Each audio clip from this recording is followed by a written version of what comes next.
Do they have the moral right to absolutely pervert Lucas's message?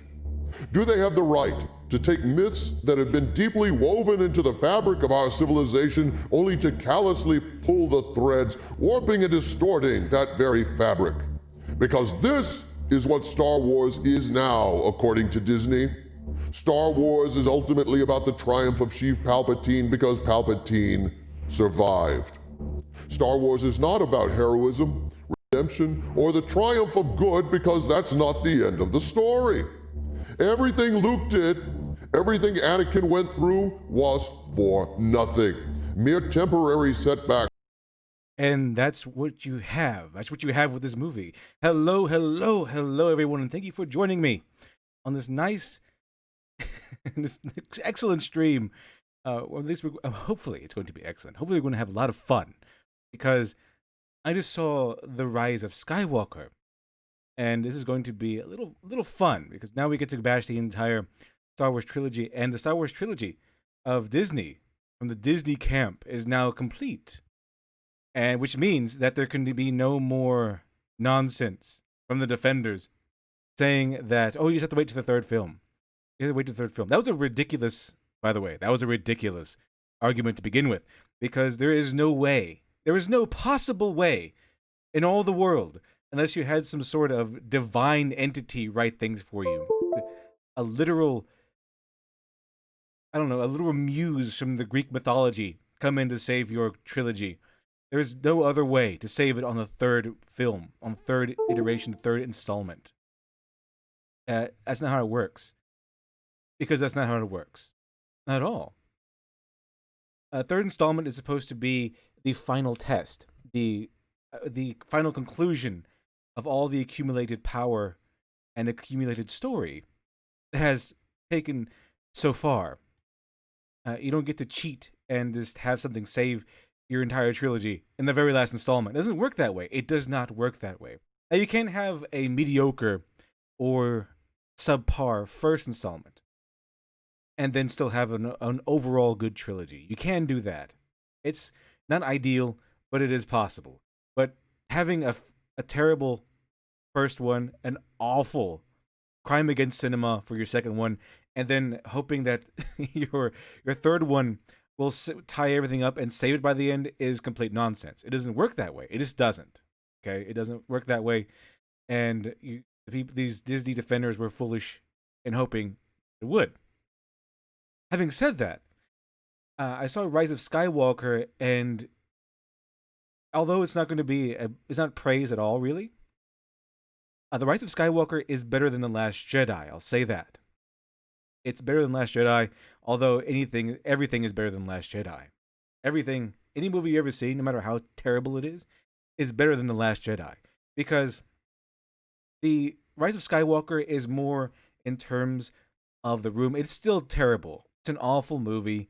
But it was hilariously bad. Okay, it was hilariously bad, as opposed to the Last Jedi, which was just not mind-numbingly bad. Okay, the Last Jedi was torture. At least The Rise of Skywalker gave me some amusement for being bad. It was at least entertainingly bad, while The Last Jedi really had no entertainment factor whatsoever. In fact, it was the opposite. It was a torture to see The Last Jedi, and I was really, really interested in seeing The Rise of Skywalker because people were saying that it is worse than The Last Jedi. And that was baffling to me. That was baffling to me.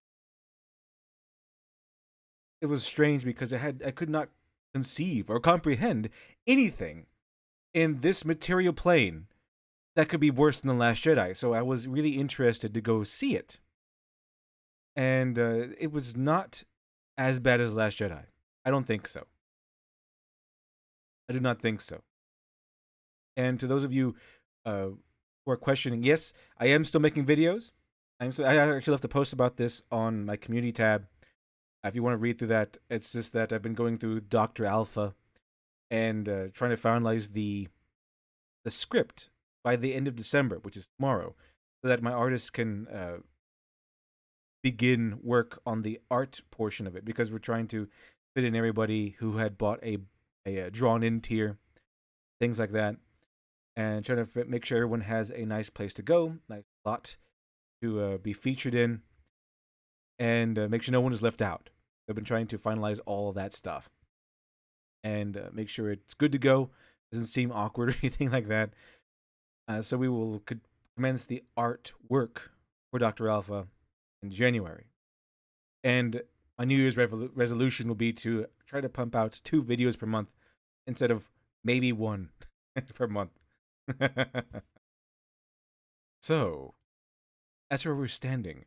And as Doomcock questioned, Disney may have the right to do what they want with Star Wars because they own it, but do they have the moral right? Do they have the moral right to do what they've done to Disney Star Wars? Which is one question, one of the many questions we will be exploring on today's Rise of Skywalker Star Wars Talk / Malicious Nonsense. Let's go ahead and continue and begin today's hilarious trek into Disney Star Wars, the final installment of Disney Star Wars, and yes, it is Malicious Nonsense.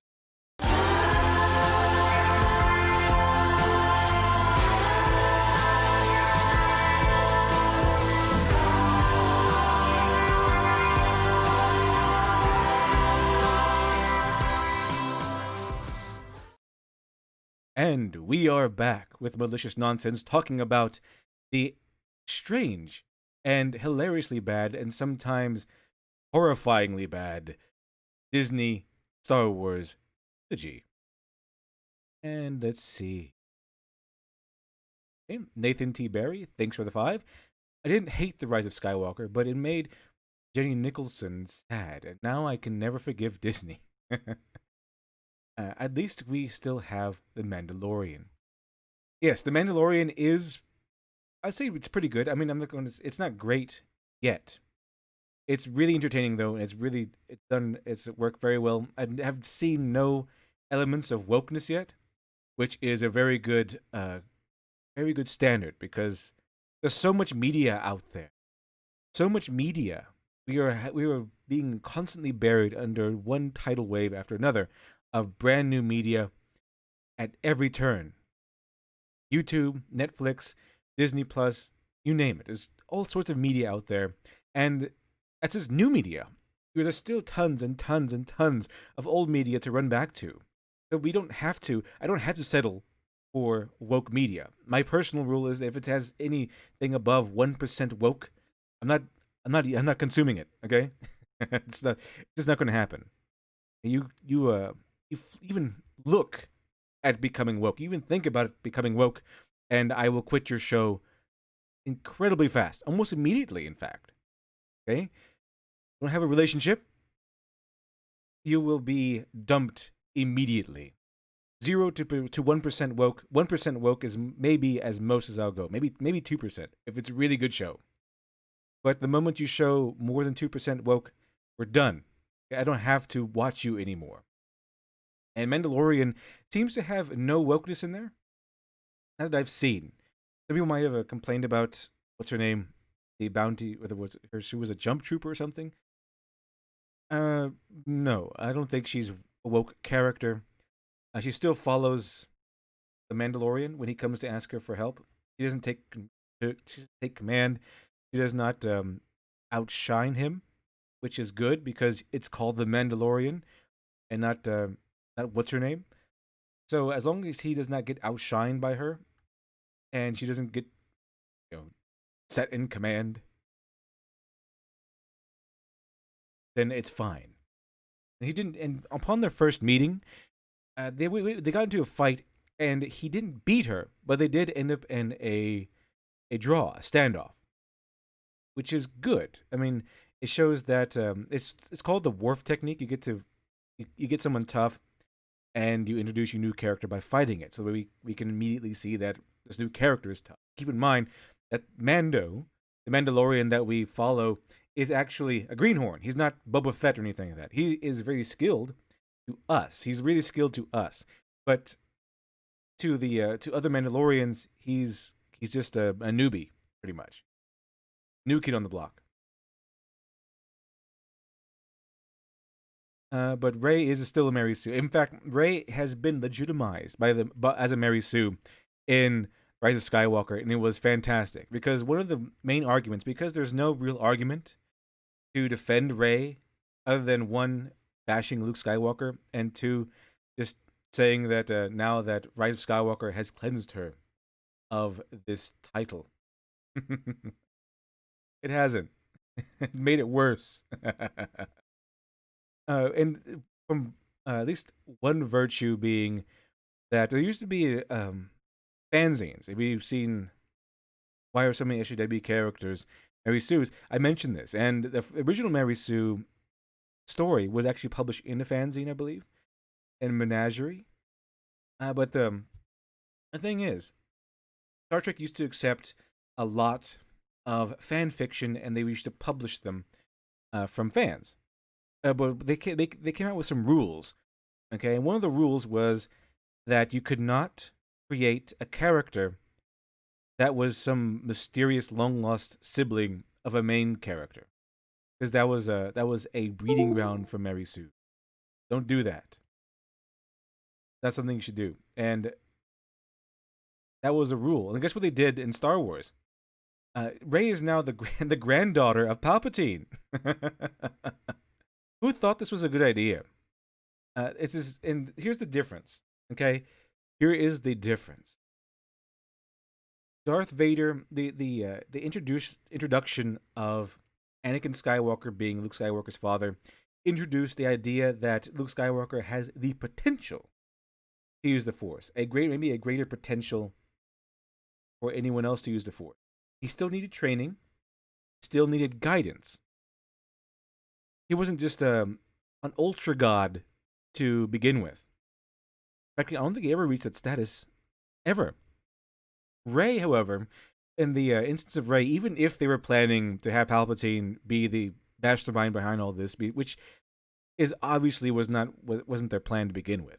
It's obvious they didn't set up for anything. They just kind of plopped him in there, and it's very obvious when you watch the movie that Palpatine is just kind of tossed in there at the last minute, try to fix things. But one, Rey is some long lost granddaughter that apparently he had, and who is Palpatine's son or daughter? Who knows? That part is never answered. What happened? You think the literal child of the Emperor would be of some importance? I mean, at least they mentioned Anakin Skywalker in the very first movie, even if they didn't tell you that Darth Vader was Anakin Skywalker and also Luke Skywalker's father. They at least told you, at least mentioned something about Anakin Skywalker. They didn't. We don't even know the Emperor's child's name. We don't even know if which parent was it. Was it her father? Was it her mother? Which parent came from the loins of Palpatine? As gross as that is, because Palpatine is pretty gross looking. No, we just kind of skip over that. No questions answered on that end.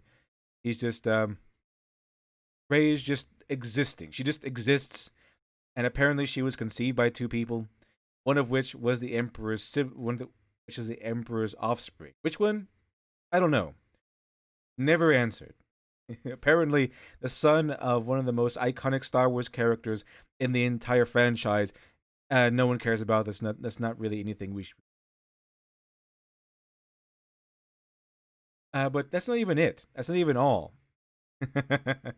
One of the biggest arguments I've seen from plenty of these Disney defenders was that they use the original Mary Sue story as some sort of thesis that unless a character follows these exact steps in this really short, funny parody story written by Paula Smith, then Rey is not a Mary Sue. And the only thing that she didn't actually meet, the only criteria she didn't actually meet for being a Mary Sue was to die heroically at the end. It was to sacrifice herself. Sacrifice herself heroically at the end, save her friends, as the original Mary Sue did. And guess what Rey does at the end of this movie? It's even worse than that. Yes, Rey does die heroically. She dies sacrificing herself to kill Emperor Palpatine. That's what happens. At the end of the movie, she dies sacrificing herself to kill Emperor Palpatine, dying heroically, and putting the final nail. Putting that final nail into her solidification of her being a Mary Sue. And it doesn't even stop there, because she dies heroically and then she gets brought back to life. Because they want to have their cake and eat it too. So we want to have her both die heroically, sacrifice herself, and live on to usurp the throne of Skywalker. She's, I guess, identity theft not really a thing over there. Not really a thing in the galaxy far, far away. Because she just takes Luke Skywalker's name. She doesn't just take his name. She takes his legacy. She takes everything. Because at the end, Emperor Palpatine says he's all the Sith, which no one knows what that means. It's just something that he says at the end. There's no explanation about it. There's no hint as to, okay, what does he mean by he's all the Sith? What's going on here? There's nothing. And then Rey is all the Jedi. So she's not just a powerful Jedi. She's everyone. She's all the power of all the Jedi who have ever existed in one person. So it doesn't even stop there. The insult doesn't even let you do that. It doesn't even stop there. She's not just towering over Luke Skywalker or Anakin Skywalker or Darth Vader. She's towering over everyone. Because not only is she all the Jedi somehow, because that's a thing that can happen apparently. She is all the Jedi and then she beats all the Sith apparently. Because I guess Palpatine became all the Sith somehow. No one explains what exactly that means. How did she get that? She went through no training until this movie, and then she was trained by Leia. Not Luke Skywalker, but Leia. Also, Leia is just it kind of just shoehorn her being a Jedi Master somehow. And then she's so noble and gallant that she decides to cast off her amazing Jedi powers, and just become a general in the Resistance. I don't know how that works exactly.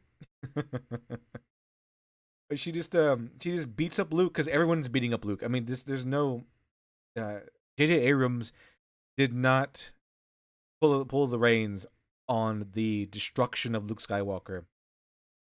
The only time we see young Luke Skywalker fight, it's when Leia is beating him easily. Hex Harper, thanks for it too. Taking everything and earning nothing. Typical Rey. Exactly. He technically trains. They say she trains, and then she runs a little bit. But the first time we see Rey in the movie, she's already this guru-looking person, just hovering several feet in the air, using her mind to move rocks around her, as if she has completed her training, as if she had trained in the first two movies.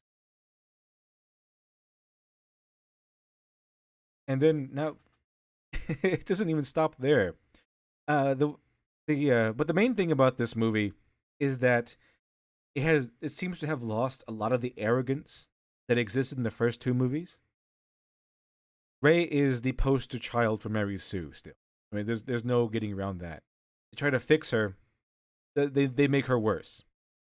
But the thing about this is that they do try to fix a lot of things.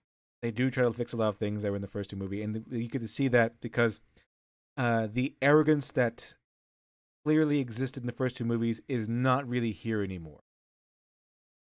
Not really here anymore. So they try to appeal to all the things all the criticisms that were taken out on The Force Awakens and The Last Jedi, and they actually give the other characters some things to do instead of just them being around to tell the audience how awesome Rey is. That still exists in this movie. Like I said, it's still pretty terrible a movie. I mean, one of the mainstays of an SJW character is that they are just naturally awesome at everything. They're essentially Mary Sue's just to begin with. As step one, create a Mary Sue. Step two, have all the characters constantly and consistently give them emotional validation. That's what Rey gets. I mean, it's pretty blatant and apparent because there's one instance in the movie, one major instance that I can remember, because all these movies, including Rise of Skywalker, are pretty forgettable. So if you want to talk about it, you should probably talk about it as soon as you're done watching the movie. But there's an instance where they find this bounty hunter lady that Poe knew. The bounty hunter lady is actually written pretty well. She's not overbearing. She actually is a fleshed out character. She's not just plainly awesome. She does fall in love with Poe. She sacrifices stuff for Poe because at the very end of the day, they're still friends. But there, she is. She gets a drop on Poe. She's obviously not going to kill him, but she has a pistol against his head, and she fights Rey, which of course she loses. I mean, she's a bounty hunter lady is introduced as a real powerful character. She's really skilled in martial arts. She's really good at her job. But she fights Rey, and of course, because Rey's a Mary Sue, Rey beats her easily. Rey beats her easily, no sweat at all. And mind you, they're fighting in the middle of what is pretty much a Gestapo invasion. The stormtroopers are all around them in great numbers. I guess would evicting people. It's like it's almost a scene out of Schindler's List. Okay, all these soldiers are just throwing people out of their homes, and they have this scuffle right in the middle of all these stormtrooper raids. No one notices. So that's kind of strange. But after she single-handedly easily beats this bounty hunter lady, or this lady, she's fully armored. I think you can see her in some of the previews. But Rey beats her, and this lady who is standoffish. She's really she's one of those no nonsense ladies. She goes, "I know you don't care, but you're awesome." Something like that. To the effect of that. That's all she says. And then the fight is over after Rey beats her. She comes out and says, "You're awesome. I know you don't care, but you're just awesome." And that was a facepalm moment. And yeah, it's exactly what they do. They have to constantly and consistently give these SJW characters, these NPC characters, emotional validation, which Rey constantly gets. I mean, there was a point earlier on when Rey hasn't even done anything, and Poe says, "You're our strongest fighter. We need you." So it's constant emotional validation. It just doesn't end. And the best thing that this movie did was probably their improvement of Kylo Ren. Now he's not I mean, everything in this movie is pretty terrible. As I said, not nearly as bad as The Last Jedi, but it's still pretty terrible. But one of the best things they did was they improved Poe, they improved Kylo Ren. However, they still gave the big, gigantic, metaphorical middle finger to Finn. He doesn't really do much. They don't really flesh him out too much. They stopped him from being just comedic effect, though. He does actually do some important things in the movie. But what they did do was they improved Kylo Ren. He's in fact they improved him so much that it's almost sad they didn't make him the main character. That'd be really interesting if he was the main character, especially after they after they pointed out at the very end that yeah, he's a Skywalker.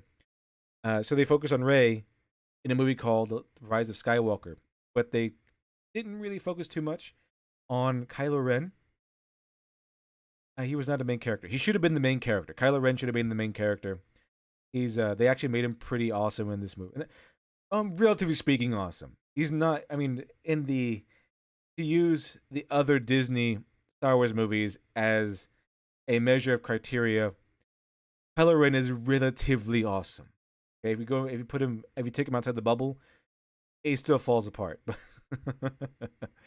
But as compared to the criteria set, the bar of excellence set by the other Disney movies, he's relatively awesome. RES, thanks for the 10. Essentially, this is just a copy-pasted version of Darth Sidious's revival from the EU, but a toned-down and stupid version, technically plagiarism from the old EU. Yeah, this Disney does tend to pick and choose, don't they? And what makes it worse, it would have been a little bit better if this was a clone of Palpatine, and as far as I know, it's not. It's not a clone of Palpatine. Because if it were a clone, then yeah, okay, we get to see that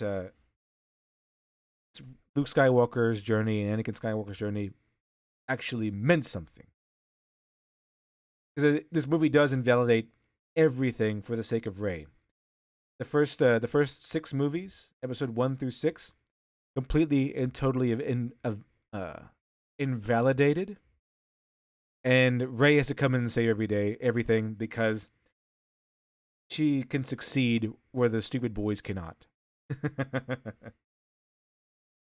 Also, you know how there's the way she beats Palpatine is not through some sort of epic fight. She just puts 2 lightsabers together and blocks his force lightning back at him. That's it. And Palpatine, again, I don't know what he does. I don't know what he's doing. But again, he gets in trouble with his own force lightning. Because remember what was it? I think it was episode 3. Where he keeps shooting force lightning at Mace Windu, and Mace Windu is sending it back with his lightsaber. Same thing happens here, and that's exactly how Rey kills him. I'm saying, can't Emperor Palpatine just shut it off? This is twice now. Okay, this is twice that he's destroyed himself with his own force lightning because he's been firing at people with lightsabers. So there's no epic fight, no inner unlocking of abilities or new knowledge that Rey was lacking before, that she now has unlocked, so she can face down this entity. And this is why, by the way, you set up this stuff in advance, so we can see them fail, and then see them grow, and then see them succeed at the same obstacle. They didn't do that because they clearly had no idea that Palpatine was ever going to be in the picture at all. They clearly didn't. It was obvious because there was no setup. Because if there had been a setup, this would have been a lot better. No setup. They just plugged in Palpatine out of nowhere. Well, the one thing they did right with Palpatine, though, was kind of how they lit him, kind of how they showed. The cinematography is really good on him because they kind of treat him as a monster, you only get glimpses of his creepy face every once in a while. It's like they put him in front of a strobe light or something. But that's exactly how you should see Palpatine. Unfortunately, it's not a clone. If it were a clone, then that means the real Palpatine would have been dead. And this contingency plan, that'd be really interesting if it was a clone too, because maybe they could turn the clone to the light side. Who knows?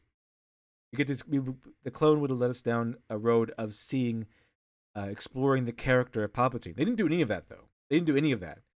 Because that would have been good writing. That would be interesting writing. They didn't do that. Instead, they decided to just pump in the real Palpatine and invalidate movies 1 through 6. Brian Gaijin, thanks for the 5. NerdSoup made a video about Rey being a Palpatine long ago, but it doesn't use her journey. You never see her struggle with the burden of yeah, you don't. That's an excellent point, and a very important one too, because I think one of the points that the Disney movie trilogy defenders point out is that Baby Yoda can lift a rhino, and we're not complaining about it. No, we're not complaining. The reason is because they fail to mention what happens after Baby Yoda lifts the rhino. He passes out. Rey has incredible powers and uses them expertly for the movies 1 and 2. Right off the bat, with no training, she just uses them because, guess what? She is awesome. And suffers no feedback. Suffers no pay. There's no payment she has to give. There's no exchange. Okay, Baby Yoda lifts this rhino thing and then passes out. Rey doesn't have to do that. She can lift 1,000,000 rhinos and she's just fine. She lifts half a mountain, she's just fine. That's how that goes. That's the difference. It's one of the major differences here. There's so much about this movie. I mean, there's so much to talk about this movie because while it's not as bad as The Last Jedi, it's still pretty bad. But as I said, it's more enjoyable because Last Jedi would stop and point out the politics. Here's Holdo. I mean, there's whole sections of The Last Jedi where they shove politics in your face. And it's smeared all over your face like a handful of dung. Of course, speaking of dung, comparing one Star Wars Disney movie, the other is kind of like trying to compare different shades of brown to different pieces of poop. It's pretty much like that, except the Last Jedi is already festering and poisonous, and it reeks the worst. That's where we are. Captain Pipsqueak, Captain Pipsqueak. Thanks for the 5.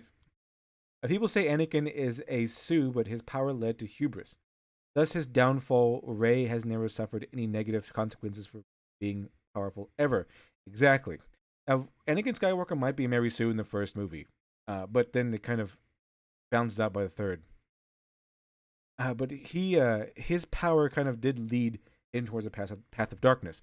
Rey didn't have to suffer anything, and they try to mix it up in the third movie. They try to fix that, try to correct that in the third movie by making her kind of clumsy with force powers all of a sudden, which is really jarring because she can control her force powers perfectly right from the movie one, and then to have her all of a sudden become all clumsy like Mr. Magoo, but with force powers.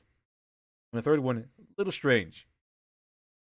A little strange. It doesn't seem right. It seems like very obvious.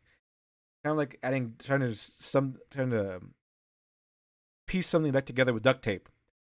Very obvious. Okay, we can see that this was broken, and you try to fix it. It doesn't seem seamless. It seems very overt, very obvious.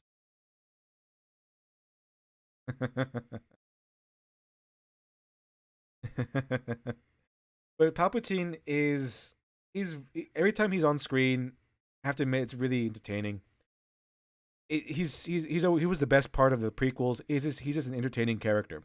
But like I said before, and I've said often enough, all the best parts of the Rise of Skywalker were because of old Star Wars. Lando Calrissian, old Star Wars, he made the movie great. Palpatine, old Star Wars, made the movie great. Luke Skywalker coming in, being old Luke Skywalker, not the nihilistic weirdo I was saw in the Last Jedi, but actual kind of radiating the old character of old Luke, old Star Wars. This movie is held together by duct tape, and the duct tape is old Star Wars. The only sellable parts of this movie is old Star Wars. Okay, all the new stuff, all the new Star Wars stuff, that is festering nonsense. It's disgusting, horrible, horrible schlock. That's what it is. Because in new Star Wars, according to this movie, take a look at this movie and take a look at all the Disney movies. New Star Wars is nonsense, unless it's The Mandalorian, which is pretty good. It's not great yet, but I'll compare it to this. Okay, my favorite Star Trek series is DS9, and it's one of my favorite shows of all time.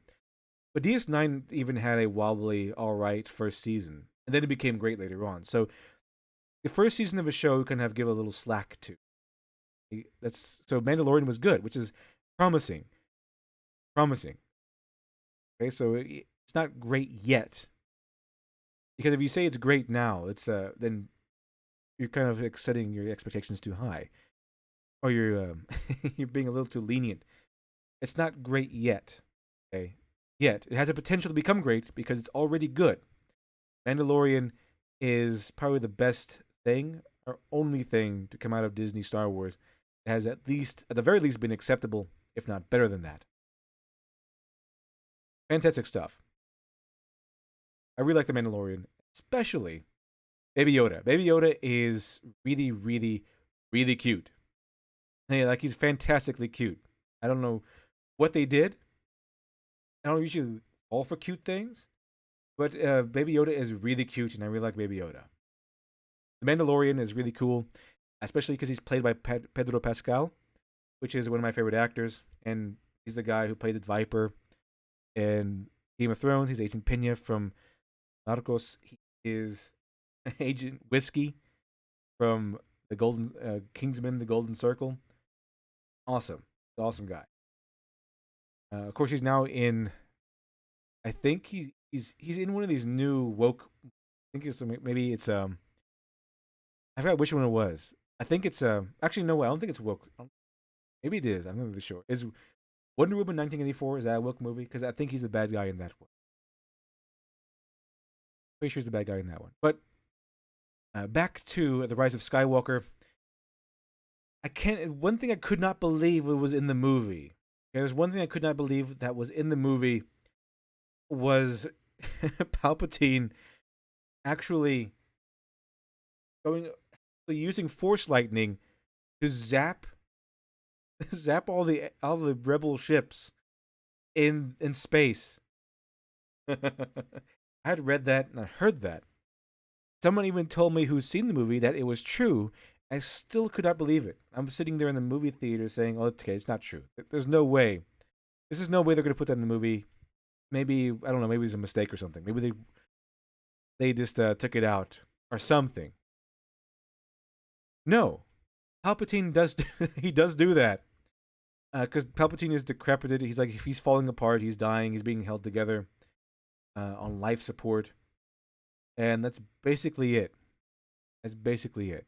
He's falling apart because he they don't explain how he survives because if you watch the original movie, Darth Vader kind of throws him down what seems to be an endless pit that for some reason is in the Emperor's throne room. I don't know what that pit was for, but he gets thrown down that, and then he explodes into Force energy or something.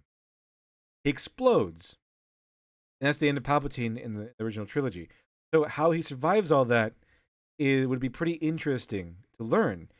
But just like who the identity of Palpatine's actual direct lineage, it doesn't get answered at all. Nothing. Just like how Palpatine is able to suddenly launch a column of Force lightning into the sky. We don't get that answered either. I mean, he gets revived because he's draining the life energy out of Rey and Kylo Ren, which apparently is another thing you can do now. We don't know how he's doing that. We don't know why exactly that happens to begin with. He just can do that now, and just now that he's revitalized by draining the Force energy, life energy from Kylo Ren and Rey, he shoots a column of Force lightning into the air, zapping all the resistance ships. You think there would be a turning point? You think there'd be okay? Here's another instance where we're putting down, raising the stakes, and people are in fact going to lose. Kind of like that point in Return of the Jedi where he says that all your people are dying because they can't get past our shields. But as soon as Palpatine dies, all the ships just come back. And Palpatine dies maybe a minute after that happens, maybe 2 minutes. Not too long after that happens, Palpatine gets shredded by his own Force lightning again.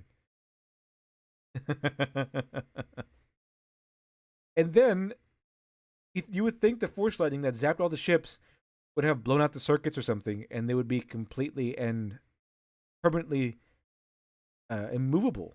They'd have been permanently taken out of action. But no, as soon as the Force lightning goes away, they boot right back up and go right back into action.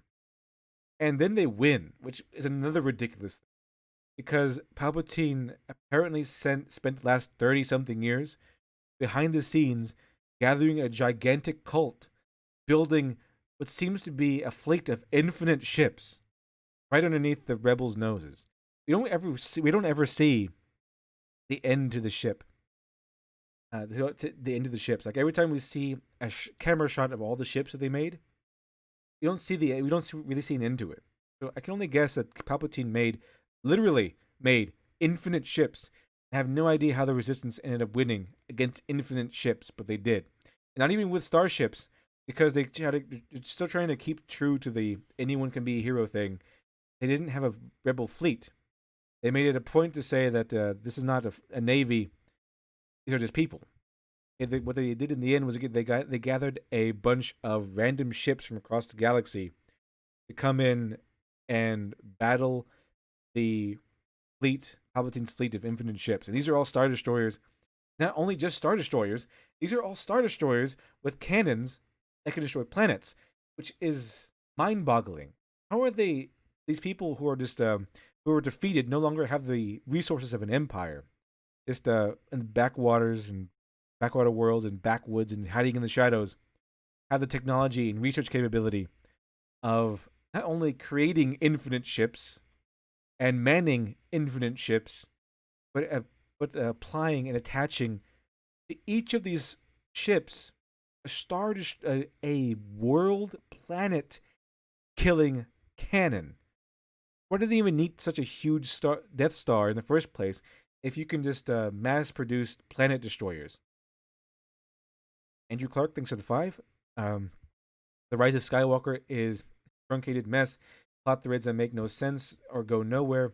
Partial character development, game like fetch quests, and little to no logic. Exactly how how the movie goes.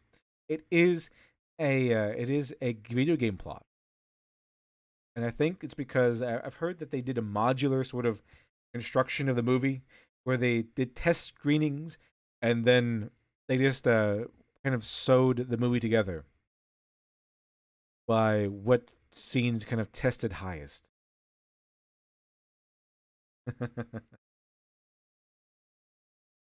Oh man, it was pretty incredible because every single instance of them going from one place to the next is that we have to find this, we have to get to this, we have to learn this, we have to translate that. It was constant MacGuffin chasing. Constant MacGuffin chasing is what the movie was, and there was just it's kind of like how if you've ever played Mortal Kombat, it's it's done with the same subtlety, and and same with the same solid like plot as Mortal Kombat, where they just kind of flimsily toss in plot so they can string a bunch of fights together.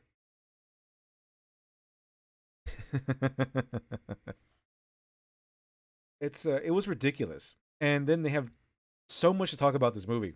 They've, oh, what else? What else is there? Oh, and the murder weapon. Okay, so we find out how Rey's parents died, and apparently Palpatine sent an assassin to go kill her parents. But instead of having him use, just a regular dagger, Palpatine says, "No, you use this dagger, the dagger that uh, the murder weapon should be able to tell the user exactly where to find me." So the dagger is not just a murder weapon; it's also a map. It's a key that tells you exactly what part of the Death Star wreckage to go looking through.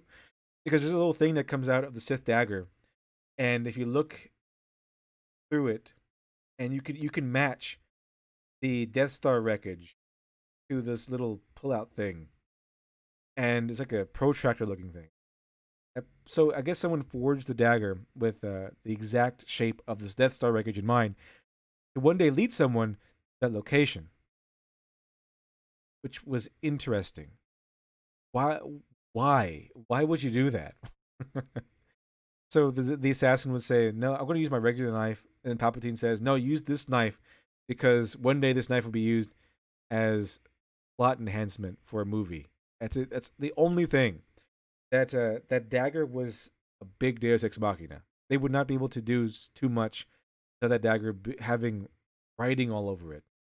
I mean, at least in Game of Thrones, when they had that dagger obviously pointing to Tyrion, at least it was a trick.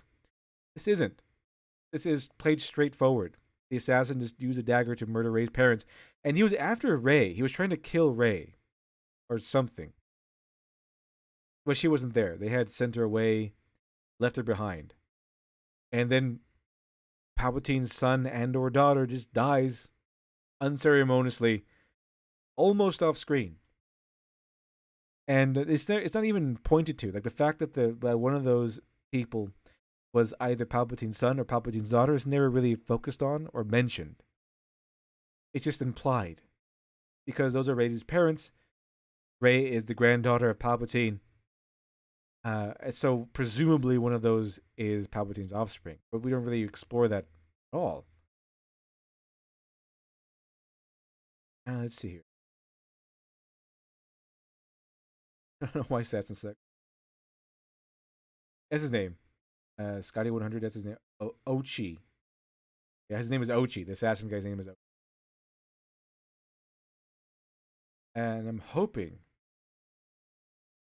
This is not going to be the end of Star Wars, but I'm hoping it is. They're probably going to make a whole new. Actually, they've been stepping away from trilogies. I think they said something about stepping away from trilogies because they were stuck doing trilogies. No, they don't. They weren't stuck doing trilogies. They suck at doing trilogies. In movies, characters, and everything. But yeah, this movie was modular. It was easily sewn together. It was just sewn together and sewn together wrong. The best part of this movie, though, and what makes it gives it some points in the wrecked corner, is that it did poke jabs at Ryan Johnson and Last Jedi, which is amazing, fantastic. I really like the fact that Rey does try to throw away Luke's slash Anakin's lightsaber, and then Luke catches it as a Force ghost, which was that part was terrible. But the fact that Luke Skywalker says you shouldn't treat a Jedi's weapon like that, another jab against Ryan Johnson and his abysmal Last Jedi was great. However, it did solidify the idiocy that the Last Jedi did with the Force Ghost, where they can now manipulate the real world. And again, I've said this before. Why not just become a Force Ghost to begin with? Why not just get to the part, just increase your knowledge in the Force high enough and strong enough that you know you can become a Force Ghost and then kill yourself and then become a Force Ghost. Because apparently you can still wield lightsabers, you can cast lightning down on on uh on trees. You can still do pretty much everything you can do when you're alive, except now you are invincible and immortal. So why not just become a Force Ghost? You might as well. So, and oh, the space Skype thing. You know that thing where Rey and Kylo Ren just talk to each other because they can't be bothered putting string scenes together so they can actually meet face to face. They just become they just talk to each other to save time. They went to extreme with this one with that in this movie. Extreme. Isn't Ryan Johnson going to still be making? I hope not. He said that it was mentioned, and but Disney has not gotten back to him. So hopefully that is going to be true. He's not going. That people have decided to not take the risk on him anymore because he's awful at everything. And he said he expressed interest in doing a Mandalorian episode in season 2. Hopefully he gets rejected on that one. Palpatine's death was stupid. Yes, it was. It was. Well, it was a. It went beyond stupid. It was ridiculous. His whole purpose to being there was dumb to begin with because they just kind of shoehorned him in there because it needed a bad guy for the final movie. Because there was no build up to Palpatine. He was just kind of in there. And this shows up in the last movie already awesome and all that stuff. He already has this gigantic cult, which never gets explained. And they don't even explain the reason why he has what looks like to be infinite ships, where they get the materials, all of that stuff. This wasn't even this was a factor in the first Star Wars movie, A New Hope. It was a plot factor that they needed. They can't just super weapons can't just show up. They can't just have infinite people. The reason why the rebels stood chances was because the Death Star still needed time to be fully operational. It took even A New Hope from movie 1. Star Wars took into consideration the fact that these gigantic super weapons and ships needed time to not only construct but to complete, and their super weapons needed time to finish and to be tested and all that stuff. So that stuff was there. That sort of thing was part of Star Wars. You just have things exist without considering the need for materials and manpower and money. But somehow, First Order not only built a Star Killer base, but built an entire fleet and had been abducting children for years. And then Palpatine had been sitting in the background building a fleet of infinite ships, each one constructed with a planet destroyer. What was the Republic doing this whole time? Were they just rebuild the Republic and then immediately fall into corruption? Does Palpatine just flip the senators a few 50s and that's it? Just look the other way. This movie was so bad. I think most of the bad stuff about it having to come off the tail end of The Last Jedi and The Force Awakens. Devin Stark thinks with 5. Force clones are unstable. EU Star Wars has Palpatine possessing Luke. They should have combined the.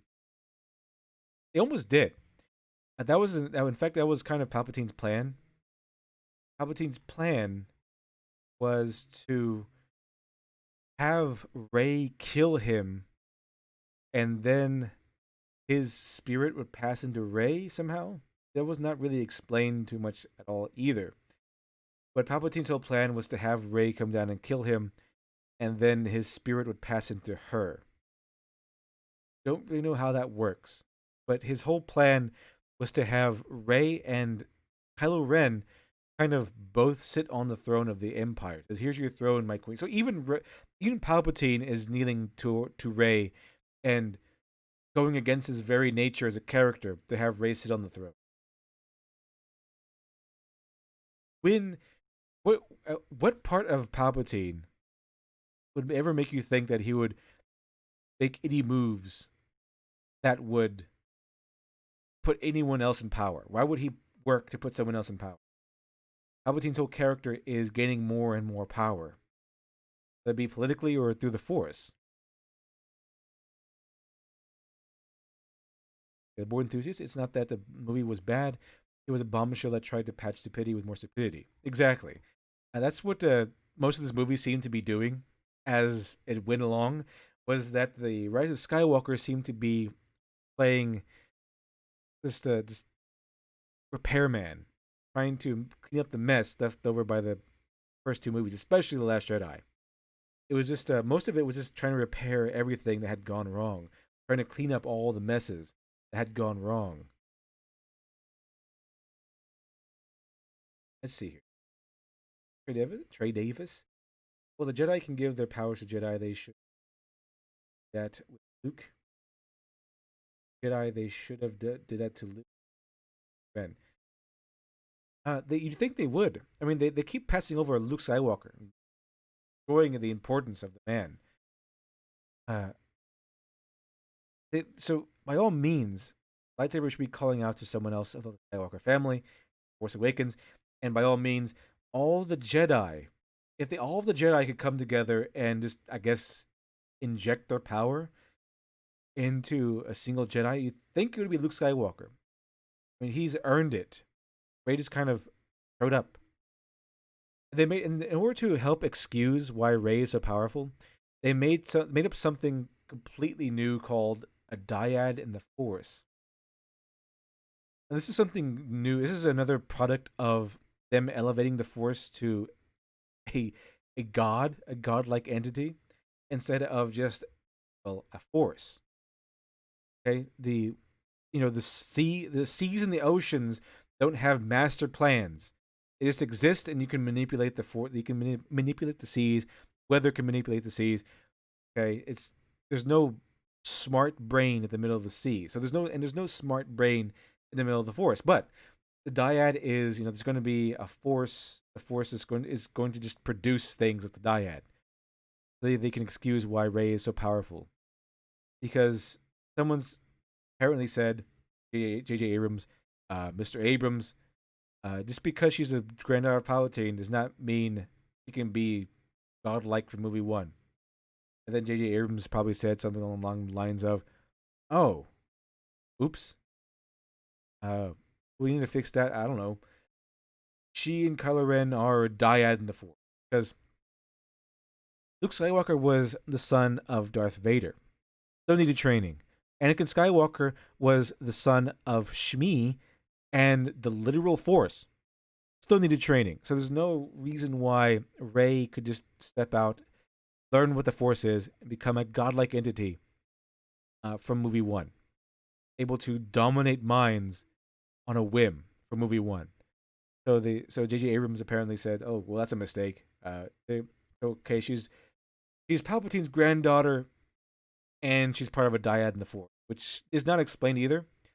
It's just something they drop, so you can assume that's the reason why she's so powerful. Nothing's explained. Okay, don't if you're going to this movie wanting explanations, don't don't expect any explanations. Okay, this movie spends all of its time and so much time trying to pick up the slack and trying to fix the horrific mistakes made by the Last Jedi that they have no room to explain anything. So this is the epitome, or one of the epitomes, of don't ask questions, just consume and get excited. So the Last Jedi was able they wanted you to turn your brain off for the Last Jedi so you can enjoy it, but you couldn't because it, like I said before, it smeared politics in your face, like a handful of poop. But the Rise of Skywalker doesn't really have that. You can turn your brain off and enjoy it. You shouldn't have to, but if you wanted to just enjoy the film, you pretty much can if you don't ask any questions. This is what Disney wants you to do. So, even though it's a small metric, a small virtue, it does have that over The Last Jedi. It is at least enjoyable if you switch off your brain and your humanity. Netcat, thanks for the 5, was recently reading Aftermath. The Republic basically decided to follow Mon Mothma, who had war weariness and decided to disband the army. Not amused. That's a really dumb decision. Why would you disband the army? So it's all Mon Mothma's fault. So let me get this straight. Mon Mothma ran the Republic into the ground because this ran the Republic and let all kinds of First Orders, Starkiller bases, and fleets of infinite ships be built in the background. Leia Organa led the resistance in the ground, but so by the time the Last Jedi ended, it was apparently just a handful of people. And Holdo destroyed the last bit of the fleet by putting forth a plan that ended up destroying most of the fleet.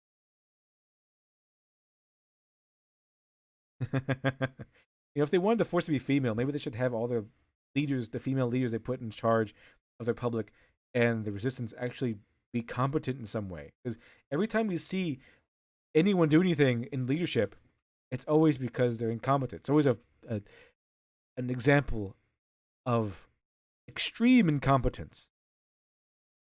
Auditor, was there anything the movie did right? Pretty much, what it did right was actually play the old Star Wars characters like they should have been played, except maybe for Leia. I think they kind of. Speaking of Leia, Leia dies in this one, and she doesn't even have the courtesy of doing anything. She just dies, and her death is felt by Kylo Ren, and that allows Rey to. That puts Kylo Ren in such a state of shock that allows Rey to kill him and that will stab him with a lightsaber. Then she heals him, and then she heals him. But how Han Solo died at the hands of his son in a battle after battling his way inside Starkiller Base. Skywalker died stupidly, but he died saving everyone in The Last Jedi. And but Leia, she just kind of dies. She just goes to a bed out of nowhere, lies down, dies. That's it. No heroic death. She just fades off into nothingness.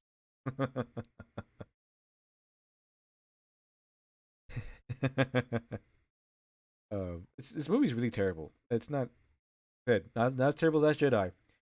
Given the choice, I would watch this movie over The Last Jedi any day. But it's still really bad. So many plot holes, and they explain nothing. It's just you just have to accept everything they tell you.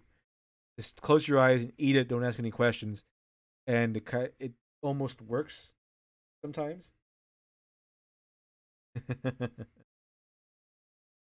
Palpatine would work best in this movie if he was kind of like a vision. Like he doesn't really feel real because they do make him look creepy. They do make him had to do flashlights on his face and make him look like a monster, but he doesn't really feel real. He feels more like the way they betray him. It feels more a like a bad memory, like a vision, like a manifestation of all the negative thoughts. Like maybe he doesn't really exist. Maybe he maybe he's just you know like a ghost of Star Wars past, basically what he could have been. Because no one else sees him except for Kylo Ren and Rey. So he could have been something else. He could have been like a specter watching over, this looming in. He doesn't actually exist. That would have been better. And if you want to pretend that's the case, you kind of can, because no one else faces Palpatine. He doesn't really show up anywhere else. That's it. That's all. The only people who see him are Rey and I believe Kylo Ren. I think that's it. And the space Skype thing. It's taken to an extreme in this one. I think I mentioned this earlier, but it's taken to an extreme. And that at least in the last time, in the Last Jedi, they just used it to talk to each other. It was dumb, kind of like how cell phones kind of ruin things, movies, because now you can just ask, why didn't they just use a cell phone? But now that cell phones are technically in Star Wars, and it's Mary Sue Ray who kind of creates it. Thousands of years of masters, none of them knew how to do this. But Ray comes in, you can now space Skype. But going beyond that, in The Last Jedi, they just use it kind of to talk. Maybe to kind of force touch hands or something. But in this one, they can actually take things from each other. So Kylo Ren, Rey and her friends kind of escape to a planet in search of something. Because they're always in search of something. It's always MacGuffin chasing. That's all this is. Video game plot. Always MacGuffin chasing. They get to this other planet, and this local puts beads around Rey's neck because I guess it's alien Mardi Gras. And then Kylo Ren initiates face Skype, and he can't reject these things. You kind of have to talk to him. And he snatches the necklace off of her neck, and he gets the necklace. So he somehow, through the power of the Force, somehow he gets the necklace and then tears it off her neck, and it teleports countless light years away into his hands. And then, if that wasn't bad enough, they use the necklace to find out where she is. And that is horrible. That is lazy, desperate. That's not just lazy writing. That's desperate writing. That is horrible stuff. I literally rolled my eyes and I muttered bullshit. That's bullshit. Because that's what it is. It's bullshit. It was it was it was laughably bad. It was laughably bad. So now that he managed to do that and find out where Ray was, he goes over there. And then the next time they do that, they use space Skype. Ray takes out a lightsaber, puts it behind her back, and uses space Skype to teleport that lightsaber to Kylo Ren, who's at that point a good guy, and fighting off all the Knights of Ren. And what they did with Kylo Ren in this was kind of, the before he turned good. I mean, all the bad guy stuff Kylo Ren does in this movie is stuff he should have been doing in the first movie. And they made him more ominous. They made Kylo Ren more ominous. They made him feel like a threat in this movie, and which he should have been in the first movie. This looming threat, this powerful force, this almost unstoppable force, and then that's why he should have won. And then in the first movie, and then the third movie, redemption would have been far better. Would have been far better.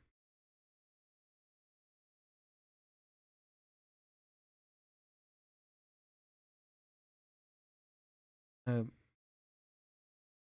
Die. Well, what did you think of Luke and the Last Jedi? Uh Terrible. I didn't even like him. I know what where they were trying to go, but they did it terribly. Because it wasn't done with humility. It wasn't done to tell a story.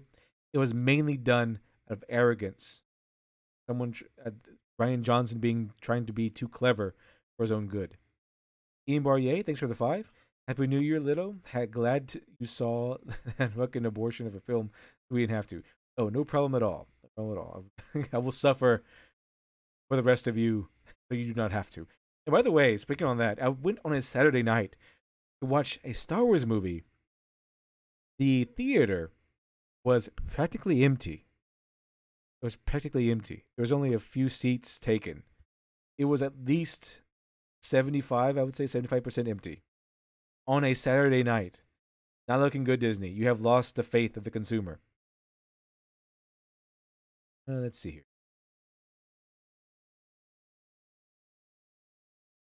Trey Davis, if you had to rewrite Ray, how would you write her? I wouldn't.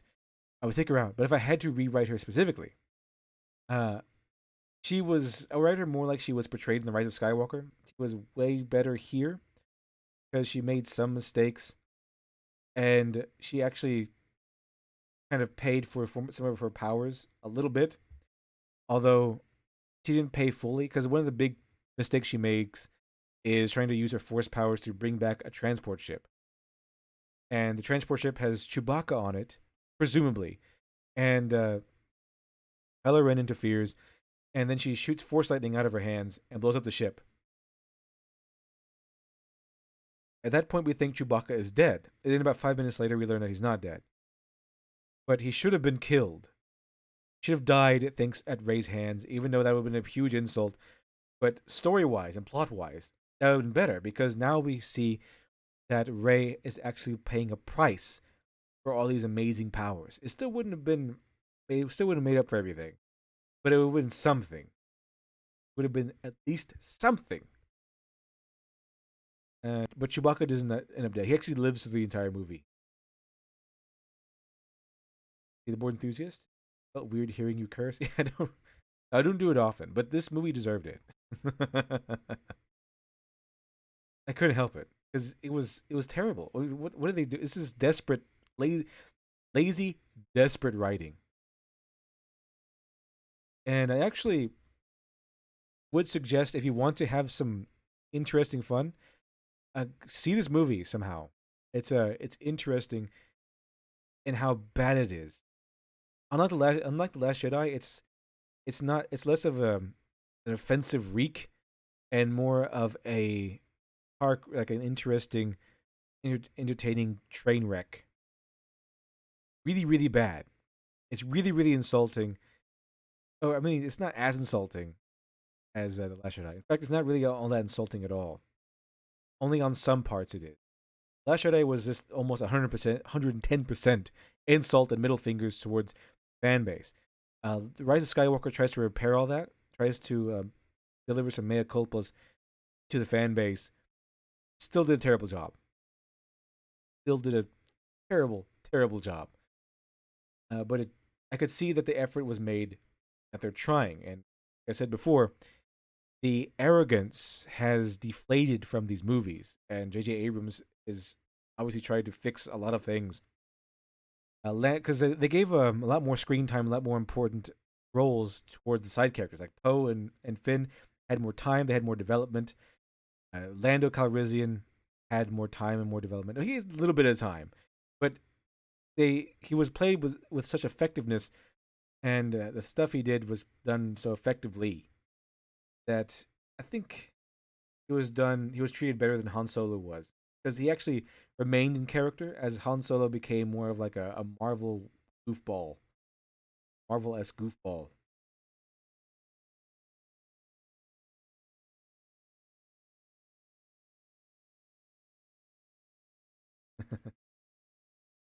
uh, Little Jaws, dude, I can't believe they don't explain how Chewbacca survived. Suddenly knew lightning, and they don't. He just uses force lightning. I guess he put some points in there on accident. Also, the whole Chewbacca survives that incident is trash. It's complete trash because they had one transport on screen, which is why it was really really a big deal when we saw that transport blow up. It was a huge deal because we only saw one transport, and then they come back and say, "Oh, but there was another transport that we never got to see, that was never really introduced, but Chewbacca was on that one, so he's alive." Come on, and this is the same exact mentality we see through the film. Nothing's real. There's no real consequences to anything. If it goes bad, it can be undone. If something is wrong, it can be corrected. If a mistake is made, it gets corrected later on. Like the Chewbacca's death, corrected. He's alive now. Rey accidentally destroying a friend because she lets her emotions go. Turns out not so bad because he's alive. Uh, Rey dying at the end heroically. Yeah, she dies, but she gets brought back to life. Rey accidentally getting succumbing to a bout of anger and stabbing Kylo Ren. Well, she can force heal now. She can force heal him back the way he was. And I mean, there's one thing that gave Kylo Ren that they probably wanted to give Rey was the fact that Kylo Ren can bring people back to life, making Anakin Skywalker completely meaningless, making him look like a complete failure. Because Anakin Skywalker, according to the prequel series, his whole thing was he wanted to know how to bring people back to life. Kylo Ren just kind of apparently learns how to do that in a few minutes and brings Rey back to life. So Rey's Mary Sue powers kind of goes from her into Kylo Ren.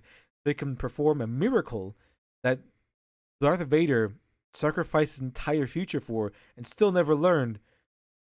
So he can learn that in a few minutes. For the sole purpose of being able to bring Rey back to life. How much more Mary Sue can you get? The laws of Star Wars, the laws of the Force were bent for the sake of Rey in a huge, gigantic way. Kylo Ren was able to bring her back to life. It bent so that Kylo Ren could bring her back to life. Yeah, Kylo got the power, but Rey got to be brought back to life, and Kylo Ren died at the end. And he died permanently. He didn't bring him back to life.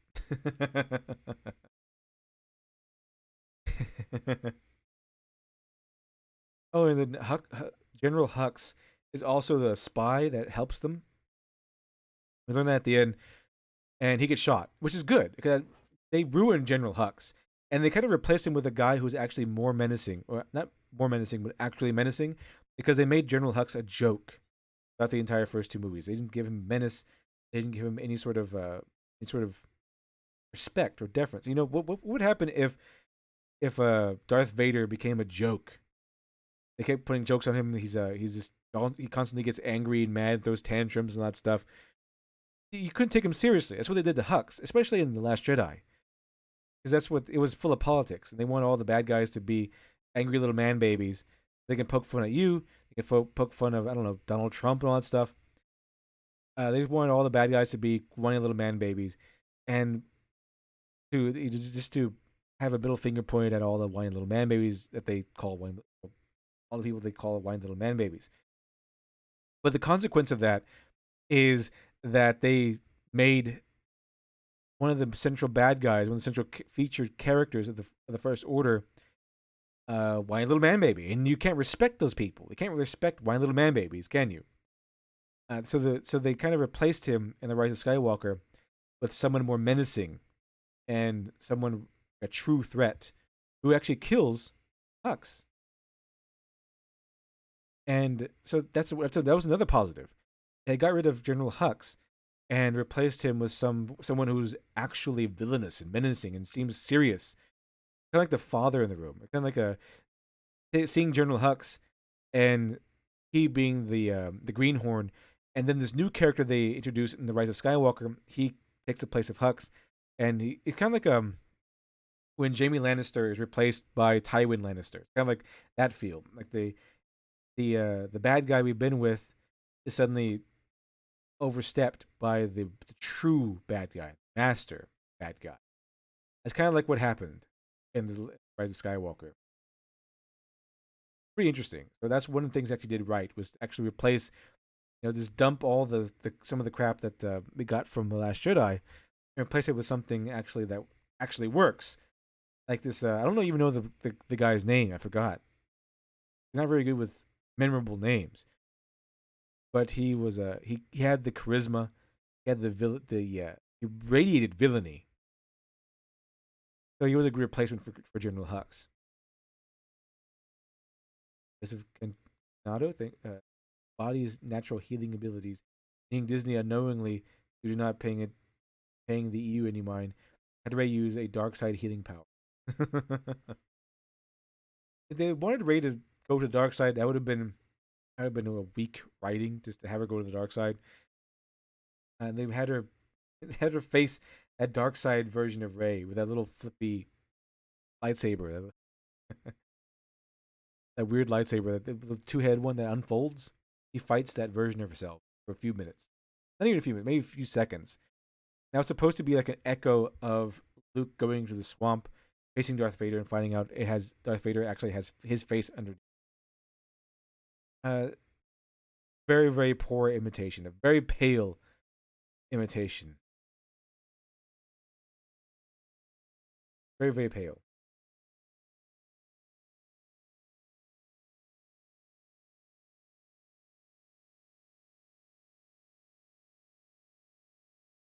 And so much talk about this movie. It's ridiculous. We have Leia just dying.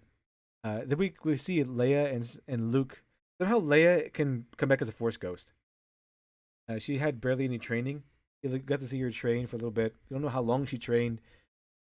They gave us a quick scene to explain why she's suddenly a Jedi Master.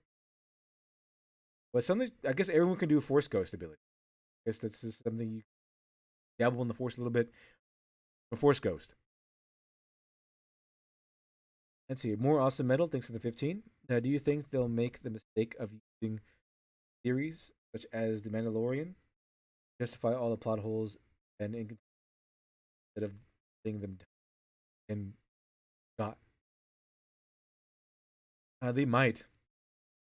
They do. They're doing that with novelizations and comics, trying to plug up the plot holes left behind by the Rise of Skywalker and Last Jedi and the Force Awakens. The thing is, you can't really do that. Only the movie counts because if you're watching the movie, you can't expect your audience who watched the movie to then go out and read all the novels and comic books. It has to be in the movie, or else it doesn't really count. Tertiary and secondary sources are there to expand what's in on what's in the movie, but you can't have the secondary, tertiary sources take place and be supplemental. They can't help elevate, well, help fix the movies. Can't do that. Doesn't work that way. Yeah, Ray Davis. Well, if Ray's on Jedi power, and she just because they're explained doesn't necessarily mean that she's not a Mary's. The Palpatine, they say Palpatine, her being related to Palpatine, kind of explains her powers. They don't. But even if they were explained, it it depends on what the explanation is. Does it fit with canon? Does it make sense with the established lore, or does it completely break the laws of reality so that it can happen? Because yeah, you can have a hard headed boss give uh give a promotion to the newbie, someone he hates, or someone that or do something that the hard headed boss doesn't usually do, for the sake of the new person. But if the explanation is the new person is just so awesome that they get a promotion out of nowhere, then that's still Mary Sue. But if the explanation, however, is that the boss is being blackmailed by the new person, then that's okay. So it depends on what the explanation is. It's not always just about explanation or not explained or not explained. But there were a lot of improvements made on the characters. They felt a little bit more like real characters. And speaking on that, there's an instance uh, with C3PO that he can't. They need him to read and translate Sith dagger so they can remember the murder weapon that has a map and all that stuff. Everything they need to find Palpatine written on the murder weapon. They need C3PO to translate it, and he can instantly.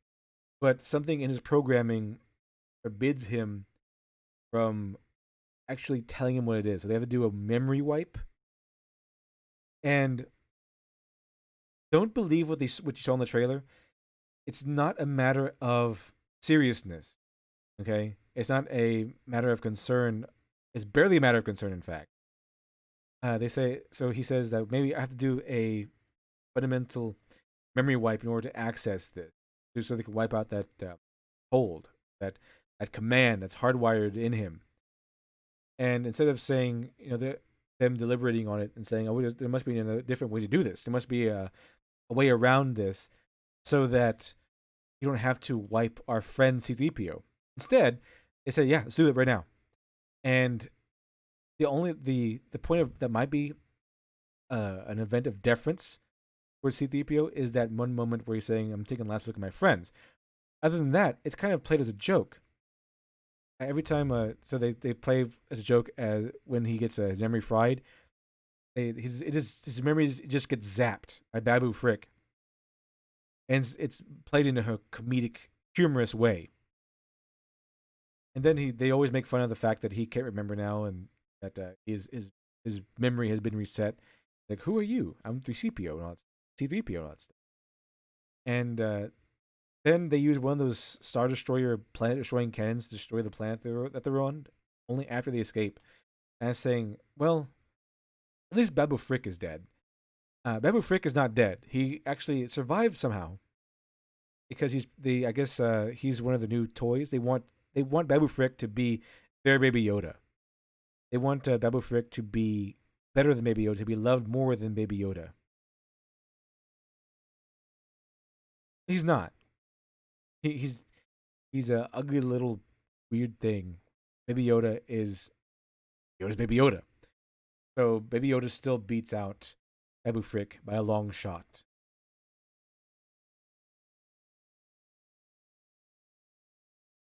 Trey Davis, how did Ray have a crush on the man that killed her? I have no idea.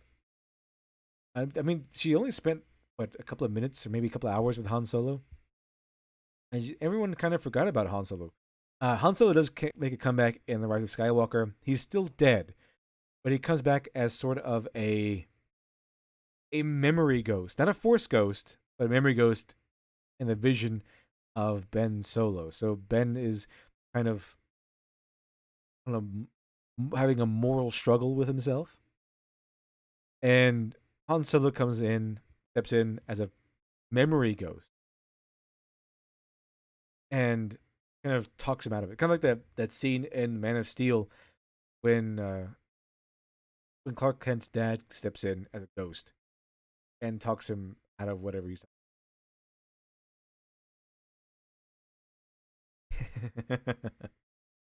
Essentially, it's almost the same scene. Okay, just stop being a baby, grow up, and do your stuff. And that's what Han Solo kind of tells him. Although in that version, he kind of looks like a old Indiana Jones in Han Solo. Then, I mean, the one thing they did do right, if you want to know, was Kylo Ren. They really improved on Kylo Ren. He's more villainous, more ominous, more powerful. He actually feels like a threat. Feels like a threatening villain, which he hasn't felt like in the previous two movies. So, what they should have done was do what they did with Kylo Ren in the Rise of Skywalker, and do that for the Force Awakens. They should have done that. That's what should have been done. But they waited into the third movie to save everything. It didn't work. It didn't work. This movie spent the entire time, its entirety of its run, trying to make up for all the terrible stuff, all the plot holes, all the huge mess that was made by the first two movies. It's clear, very, very clear.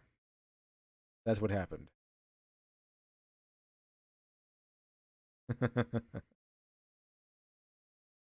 Let's see. So, anyone else see the Rise of Skywalker? Know what I'm talking about? This is because this movie is really, really bad, but on the virtue of it trying to play pickup and cleanup rather than trying to tell its own tale.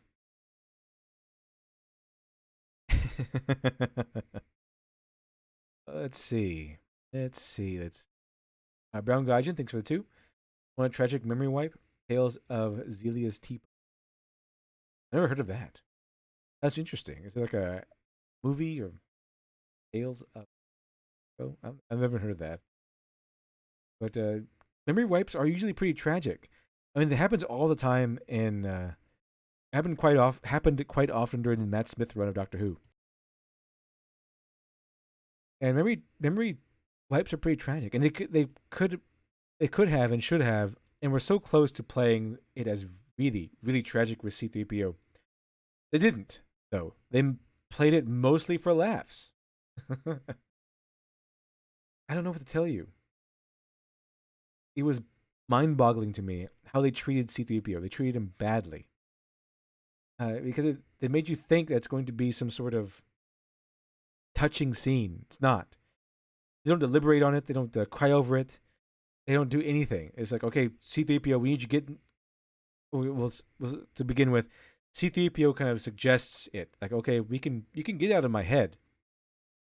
You might have to do a memory wipe to do it. And there was no deliberation. It was just, okay, we need to do this right now. Let's get you over here, and let's do this right now. And then, of course, C3PO is his entire memory wipe, which essentially his death, is played for laughs, pretty much all the way through. And let me see. It's part of the Telltale's video game series. Never heard of that. I have most of their games, but I guess that's one I missed. Get out then.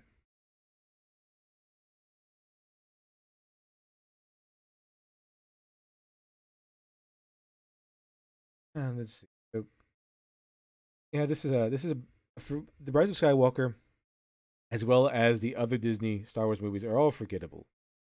They're all very forgettable. There's no organic movement to this movie. You know how let's just take The Empire Strikes Back. Okay, so you have Luke Skywalker with the other rebels. They're hiding out on a base on Hoth, and the Empire is shown shooting off a bunch of probes to go find out where they are. One of them manages to find them, and that leads to. Okay, then we go from, and that leads to, which is something you should use when writing a story, and that leads to, or and then, and because of, and then because of, cause effect. So the Empire launches probes, which leads to one of them finding Skywalker, which leads to the Empire launching full attack force Hoth, which leads to the rebel base being destroyed and the rebellion scattered, which leads to Luke Skywalker flying off on his own, which leads to him having the ability and opportunity to find Yoda on Dagobah, which leads to him meeting Yoda, which leads to him starting his training in the Force. And everyone else also being scattered, because the Empire destroying the base led to them being scattered. The rest of the gang are off doing their own thing, and they're getting into trouble over in Cloud City, which leads to Luke Skywalker jumping his training and going to help them before he finishes, which leads to him facing Darth Vader, leads to him losing because he didn't finish his training, which leads to him losing his arm, finding out his father is Darth Vader, which leads to the final ending where he's everything is scattered Their empire is winning, and Luke Skywalker is left with Lando trying to go look for Luke, trying to go look for Han, who has been taken by the Empire. It's that's how it goes. That's how a normal movie goes.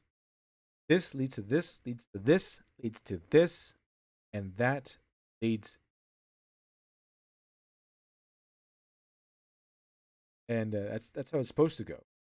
But there is no real organic feel to Rise of Skywalker. It's just, okay, here's one scene, and now we go to the next scene. Now we go to the next scene. Now we go to the next.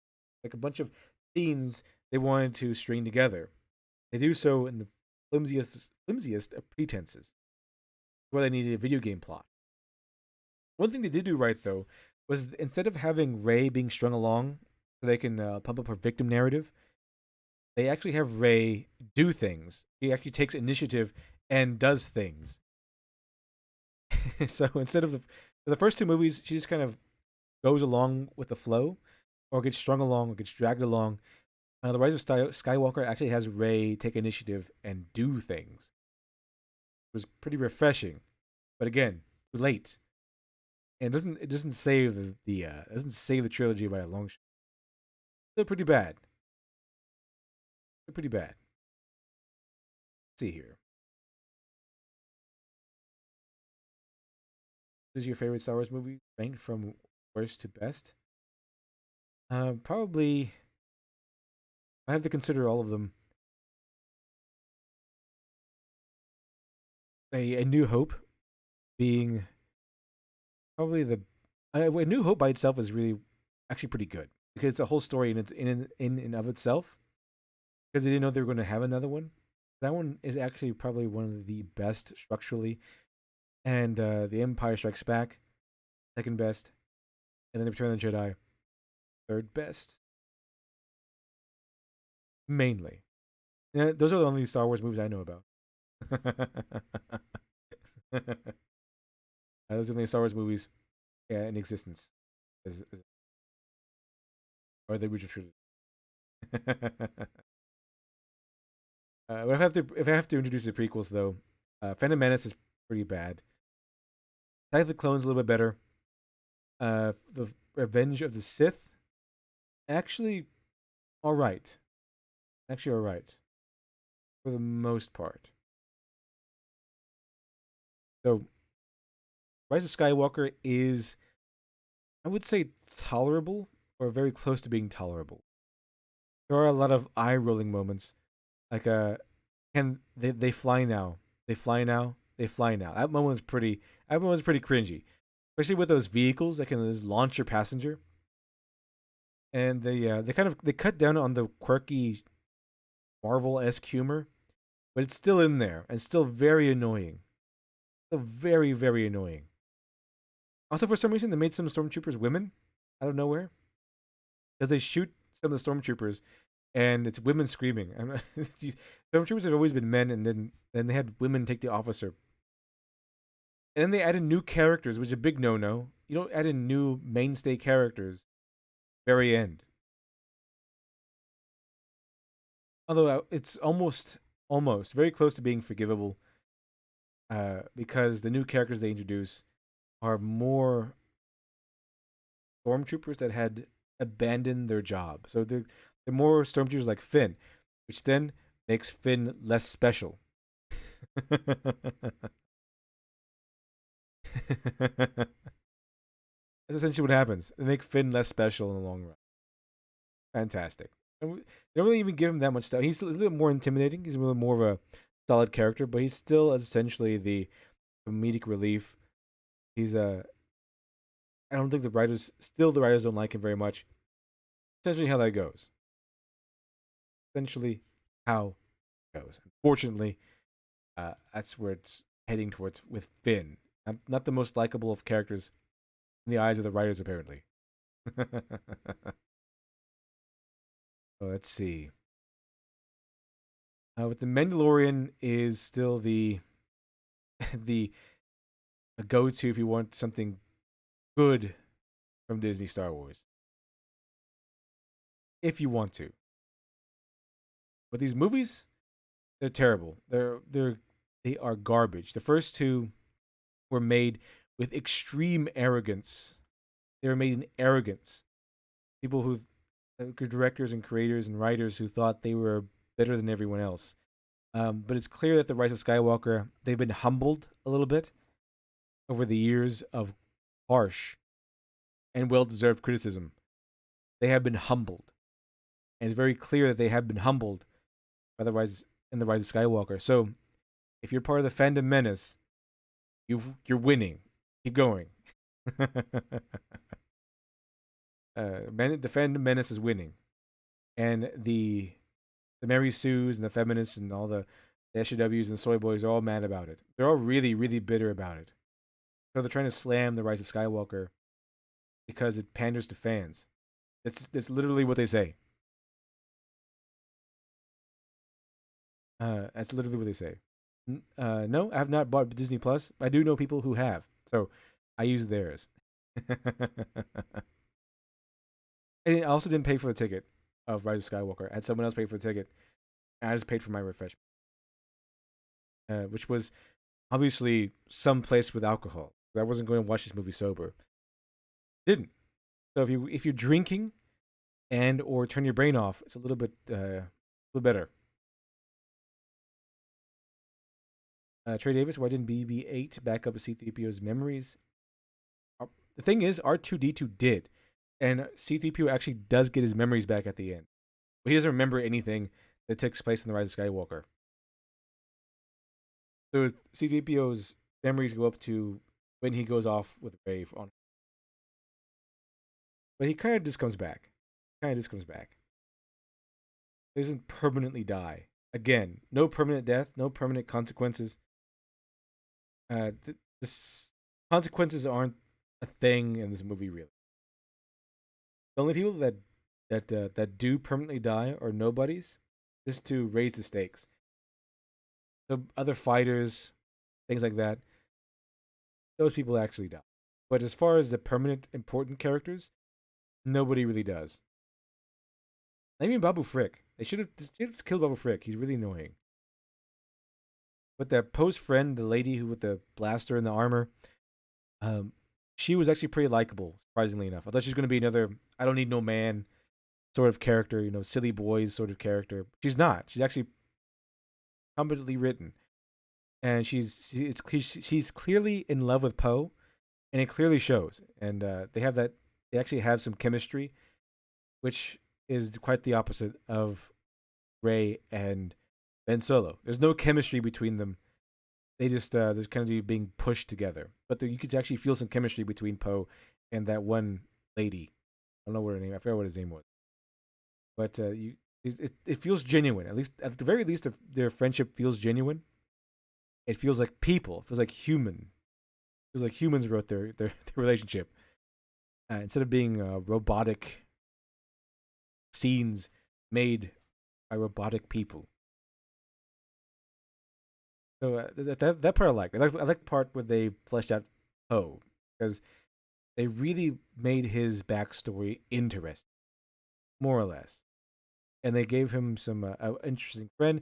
And she's not written like an SJW character. She's written more or less like a human. She's really good at what she does, but she's not a I don't need no man character. She is. She actually wants. She actually offers Poe the chance to go with her. You should come with me. Fly the galaxy together. He says, no, I have to go off and fight the rebellion, and she understands. And then she shows him like this little chip that apparently helps.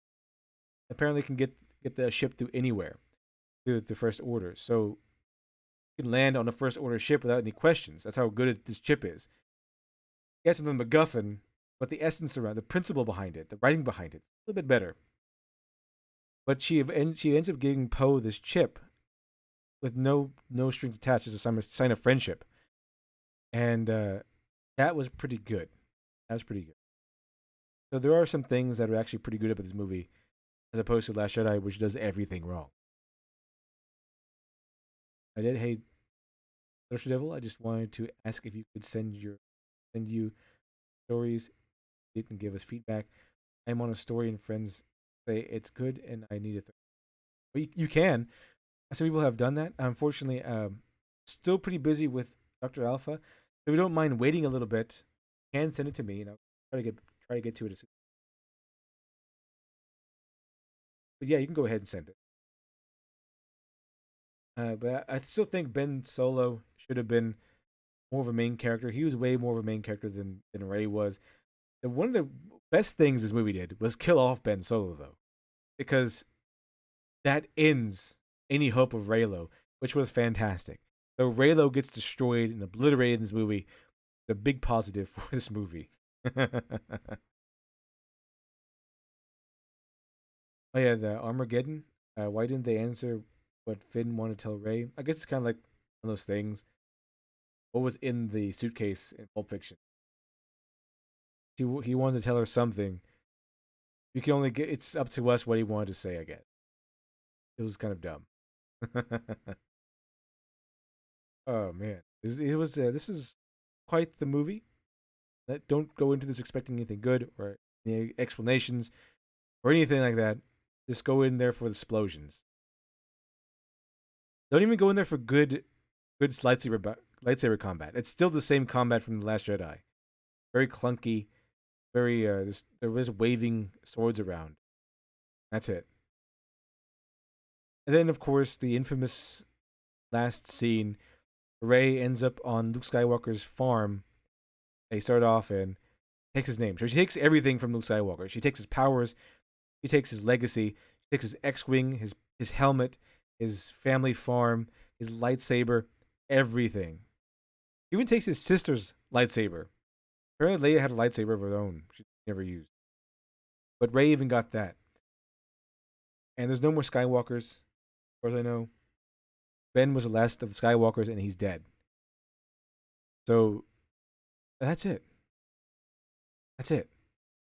She takes everything from Luke Skywalker. Luke Skywalker is just bumped from the line, and she takes over. She takes everything, even the defeat of Palpatine. No more defeat of Palpatine.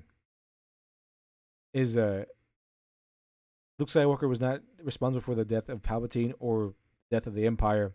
It's now all Rey. Rey is 1,000 generations live in her now for somehow and for some reason. No training or anything like that. She didn't go on some sort of journey where she gained wisdom and communed with the spirits or anything like that. She just got all the power of all the Jedi because she's all the Jedi now. She was just handed it because she's a Mary Sue. Mary Sues get handed things because they're essentially the plot equivalent of being that the heiress to a fortune. They get a fortune, but they don't have to earn the fortune. Rey earns all the Force powers in the world and becomes a God level Sue, a God level Jedi by becoming all the Jedi. But she doesn't have to earn that power. She just gets handed that power. She just inherits that power. And there's Palpatine. Okay, Palpatine cheated death. How? Don't ask questions in the movie because you're not going to get any answers. Born enthusiast, are you telling me the Rise of Skywalker was actually the end of Skywalker? Pretty much. Uh, all the Skywalkers are dead, and Rey. The only way you can say the Rise of Skywalker even happened was because Rey, at the very end of the day, identified as a Skywalker. She self-identified as a Skywalker, and that's where you have it. That's how that works. There's a lot of that about this movie that's terrible, but they actually did some things that were all right. Why is it better than Last Jedi? Especially all the jabs that Ryan Johnson had done. Fantastic. That was fantastic. But yeah, still a terrible movie. Still a terrible movie. Not as bad as I thought it was going to be. Still pretty bad, but it's enjoyably bad. Especially have some sort of alcoholic beverage in hand. I'm going to go ahead and cut the stream here. I thank you everyone for joining me. This was a interesting thing to go over. Do they have the moral right to do this? Absolutely not. Do not have the moral right. And no, Star Wars is not a movie about space wizards. And the words, I'm going to actually explore this question in a future video, which I'm still making, by the way. But no, Star Wars is not a movie about space wizards. In the words of Neil Gaiman, stories should be about something. But Star Wars is not about space wizards. It's about overcoming the impossible. It's about starting off as a small, insignificant farm boy on the edge of nowhere, and then gaining wisdom, learning, training, becoming stronger until you can defeat the impossible, until you can have the strength and the knowledge to overcome what people thought was unconquerable. That is the essence of Star Wars, the hero's journey.